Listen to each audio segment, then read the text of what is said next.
Donc les fonds thématiques sont un sujet effectivement qu'on étudie en ce moment particulièrement, d'une part parce que les thématiques en elles-mêmes se rattachant à des tendances longues de l'économie et de la démographie mondiale, type comme la santé, la technologie, l'environnement, l'évolution des marques. Tout ça sont des sujets qui sont porteurs de croissance de résultats et de bénéfices supérieurs à la moyenne. Donc en soi, c'est intéressant, et c'est encore plus intéressant en ce moment où l'environnement macro-politique, si on peut dire, est particulièrement difficile à décrypter, entre d'un côté une économie mondiale qui globalement est sur une tendance au ralentissement, notamment du fait du ralentissement de l'économie chinoise, et puis évidemment avec les tensions l'on connaît entre les Américains et les Chinois qui n'arrangent rien, mais un scénario macroéconomique qui déjà en lui-même n'est pas très très porteur. Donc les thématiques de ce fait-là apportent un surcroît de visibilité et de croissance probablement qui est intéressant dans ce contexte.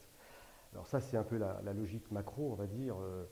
globale des fonds thématiques. Maintenant, l'intérêt plus boursier qu'ils représentent, c'est qu'en fait ils permettent de spécialiser des portefeuilles, de concentrer sur des portefeuilles, sur des secteurs d'activité qui peuvent être complémentaires et de façon concentrée. Alors je m'explique. Quand par exemple on s'intéresse au fonds Smart City de chez Pictet,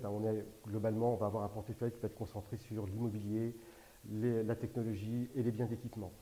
Et donc ces trois secteurs qui ont des profils très différenciés. Donc ça permet de réduire le risque global d'un portefeuille, mais comme on est sur des thématiques de croissance, de ce fait-là on va avoir un potentiel de performance qui va être supérieur à l'indice MSCI World. Si on prend un autre exemple, le fonds Pictet Digital, qui lui est donc, comme son nom l'indique, sur l'économie digitale, sur l'économie Internet, eh bien, sur ce fonds-là, on va avoir essentiellement des opérateurs de télécom et des opérateurs Internet, mais on n'aura pas les semi-conducteurs. Donc on va avoir un fonds qui va avoir un profil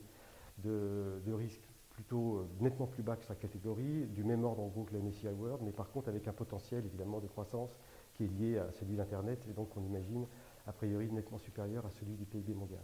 On peut prendre comme ça pas mal d'exemples, que ce soit sur les fonds de Pictet ou d'autres, et donc c'est l'intérêt de ces fonds, c'est que ça permet de se concentrer sur des points vraiment intéressants du marché, de façon significative dans les portefeuilles et diversifiants. Donc avec ça, et donc ça c'est vraiment l'intérêt que nous, sélectionneurs de fonds, nous voyons particulièrement dans cette logique, on va dire, des fonds thématiques. Alors après, la question des fonds thématiques pose quelquefois le problème des valorisations, c'est que c'est des thèmes qui sont demandés, et on sent qu'il y a une demande croissante des investisseurs sur ce sujet, donc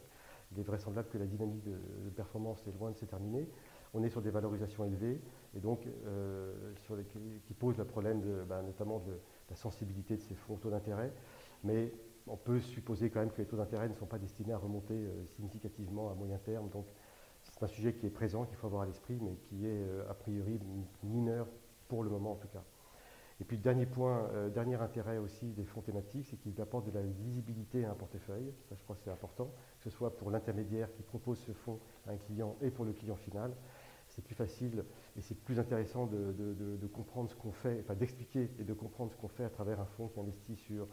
la dynamique de l'urbanisation, sur la technologie, l'environnement, que d'être sur des fonds globaux ou régionaux qui sont plus des fonds liés à l'économie et dans lesquels finalement